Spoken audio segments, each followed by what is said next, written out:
Alright, hey, welcome back. Welcome to my grandfather's pocket knife collection. This is kind of an interesting one. Looks like valued at $20. So that's pretty high on the value chart of my grandfather's knives, according to these masking tape stickers. This is a Griffon. I don't know much about Griffon, including how to open it as I bang my nail. Now I had to dig out my pliers on this. It's kind of hard to open. This one has this long nail pull in back, and then a lot of them are kind of buried underneath here, a lot of these blades. So let's see. There is the your tang stamp there. All right, sorry, I'm all over the place on this one, but it's a Griffon. I got kind of confused here because it says Antelope on here. I believe that's just kind of a brand from what I was seeing. There's your Griffon.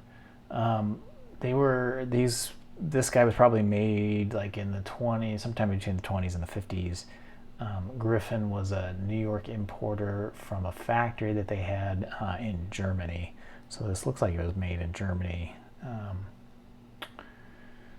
So, in between wars, I would assume. Obviously, you saw me struggle with the blades there a bit. The main blade here has a decent enough pull. There's no wobble on there, but it sure does look scratched with that sandpaper, that is common with my grandfather's pocket knives. And then let's see, the secondary blade, a lot of the same scratches there and everything. I believe that says Antelope as well. It's a neat looking pocket knife. This cover is pretty neat. I don't know if that's celluloid or bakelite or what, something definitely synthetic, but it's got a pretty cool little sort of mottled pattern to it. Let's see, no wobble on there. Does have an okay pull. You can kind of feel things grinding in there. I have not done any kind of cleaning or polishing or anything like that to this guy. I believe, let's see, gotta dig these out. That one I think I can get with my nail. And so it's got a file on it, as you can see. Pretty cool.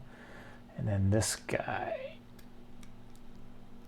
I'm struggling with that. I'm leaving nail all over the place. So there you go.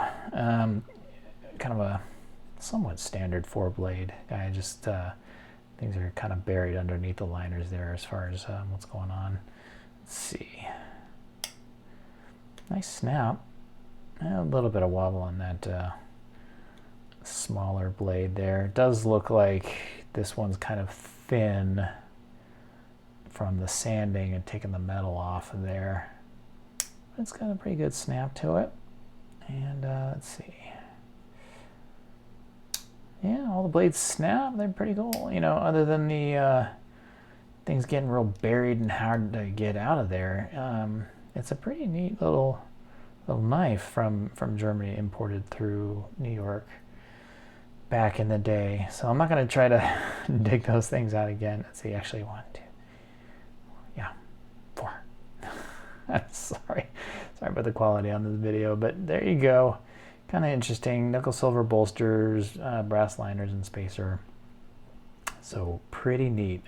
First time I've seen a Griffon pocket knife in my grandfather's collection, so I don't know if there will be any more of these or not, but here is the one that I have gotten. So pretty neat.